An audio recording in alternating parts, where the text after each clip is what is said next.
So this is kind of how the time it's going to take me to do everything. It's going to drop the temperature down some. So we're ready. We're going to do it. So anyone who would like to come forward and check it all out, just give me a little bit of... So these have been through a couple of wood fires, so the tips of these fingers are pretty much gone, kind of hard to move.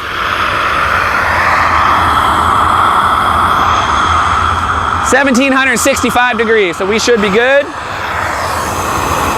Stop. Drop.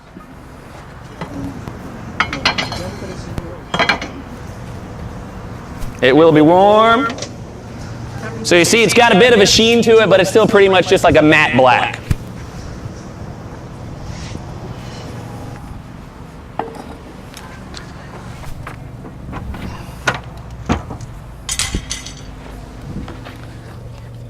So flames, just so everyone's aware. So I spray it on, I give it a second, let this kind of fire burn away, and then I'll spray it on again. Try not to burn the plastic tip. So everyone see the color floating around the outside of it. So as the alcohol is hitting it, the whole thing's just going copper.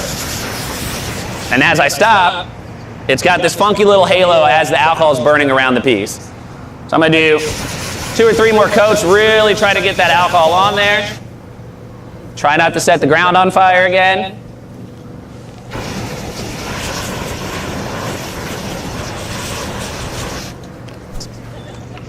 Probably good.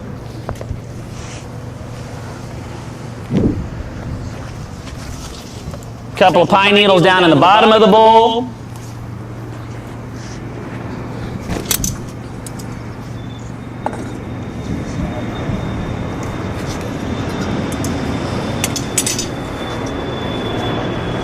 Couple pine needles on the top of the bowl.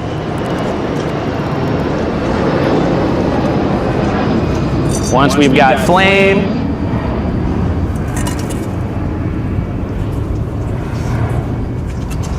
we will seal it, and we'll look for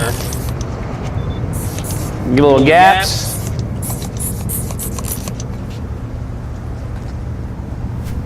That's a great, where's Andrew? That's a great trick. Thank you, sir. So I give it 10, 15, 20 seconds, and then what I'm going to do is lift up the side. I'm going to do one more blast of rubbing alcohol, and you'll see the whole thing should go copper like a penny. This one I will need a little glove.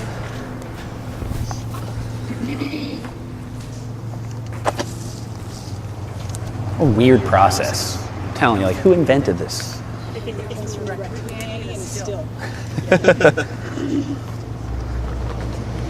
All right.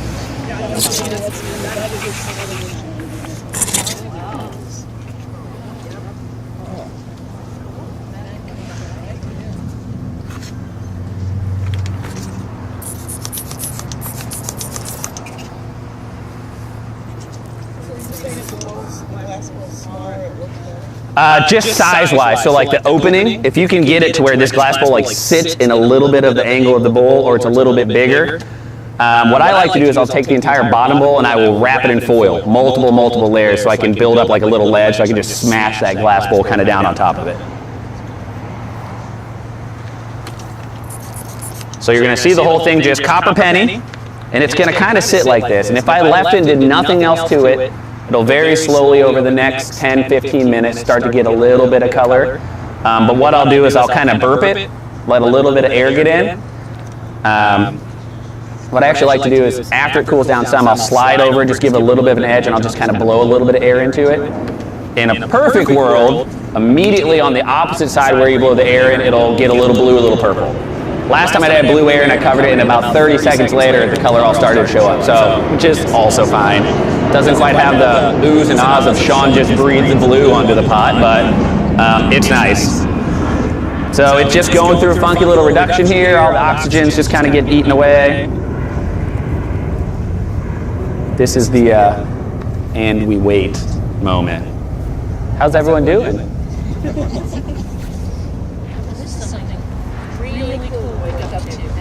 Yeah, you know, to be at work on Saturday is usually a bummer, but it's a good one when you're doing some sort of fire-related ceramics thing. So, morning kind of person. I really have never been. So the idea of getting up and coming down here and doing this is like, yeah, but it'll be cool. Oh, I'm so glad we did the Raku. Well, here's the cool thing. People think like, yeah, but when how am I going to do this at home or this and that? It's like, I think this is one of the easier things you can, you don't need.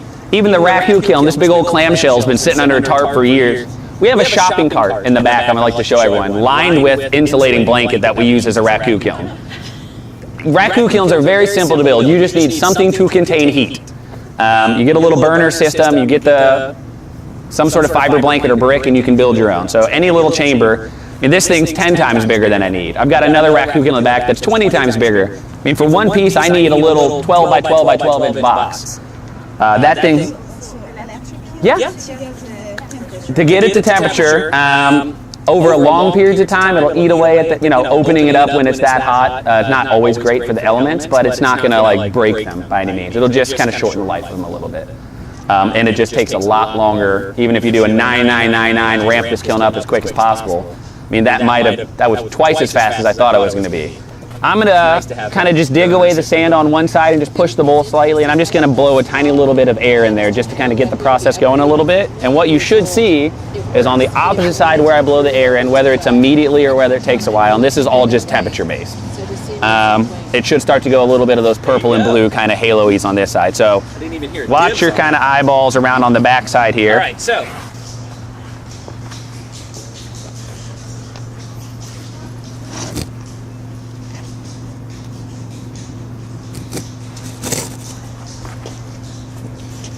So everyone see the rim? Yeah.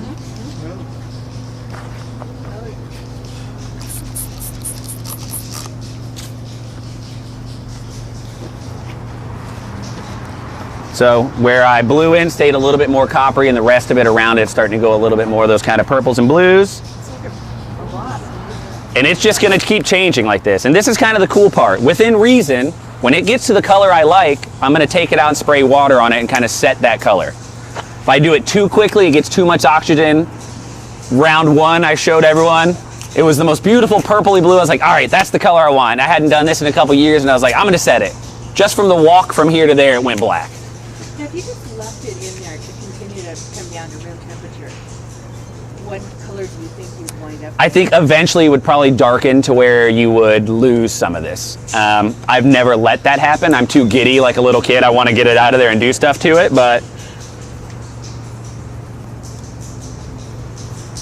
So blue, purple on the rim there, real coppery on this side. It's got a little kind of funky blue-green over there.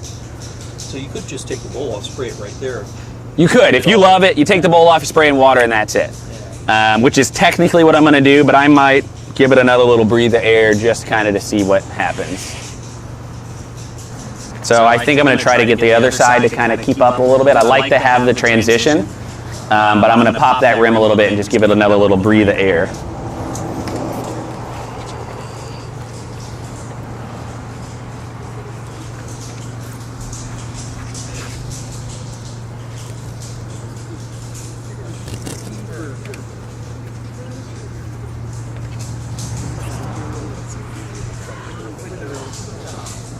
So a little more purple showing up on the shoulder here.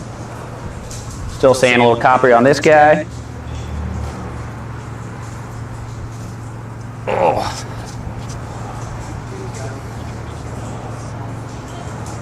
So the first time I did this, I actually did it in this little trash can, and it was perfect size. I didn't need a ton of sand, but I really could not get my...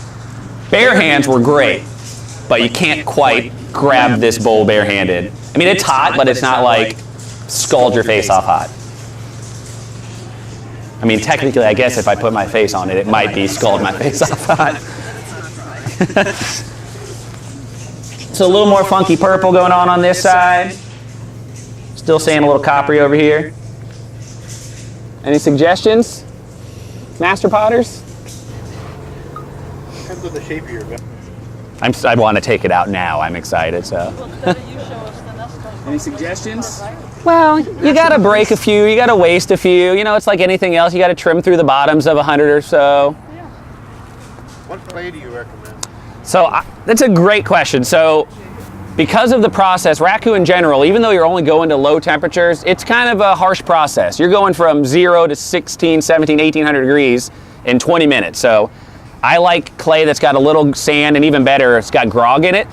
Grog is already fired clay that's been pulverized down. If you held them in your hands, it looks identical to sand, but it doesn't shrink because it's already been fired. So any clay with a good amount of grog will help prevent thermal shock, which is that real hot to cold. I mean, I could probably dip this thing in water and it wouldn't shatter on me. I'm not going to try that just yet, but so the clay I'm using is our smooth sculpture clay, which already has some real fine sand and grog, but we just came up with a new one that has 35 mesh grog in it. Sculpture Raku, Orion Stout, Soul Date, any of these heavy grog clays. Just put it this way, porcelain would be my last choice, although I have seen people Raku porcelain, and then Grogzilla would probably be, you know, you couldn't break it if you tried, good luck. So anything kind of towards the white stoneware with grog side is what I prefer.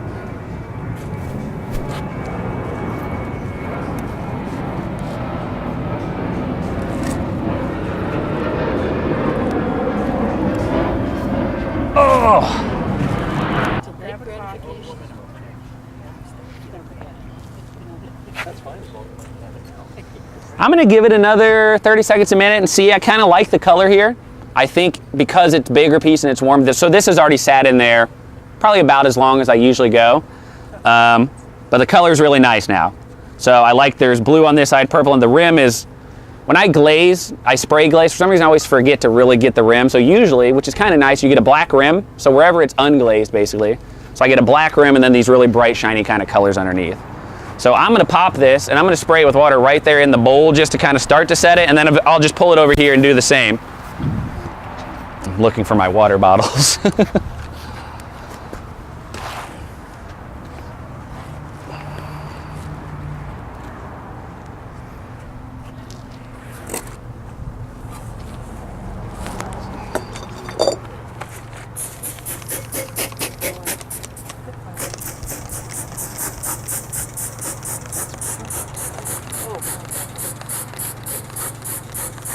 Smells good. How about there? I can still smell it.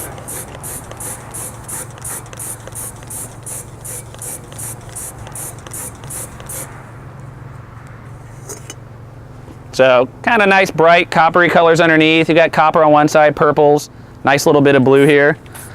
There's something about spraying certain colors first. Has anyone heard of, you hit the certain colors, they're hotter, you spray them first? That was new to me, but I saw it yesterday when I was just messing around online. It was a different type of firing. It was more of a copper fuming, but the principle seemed like it would.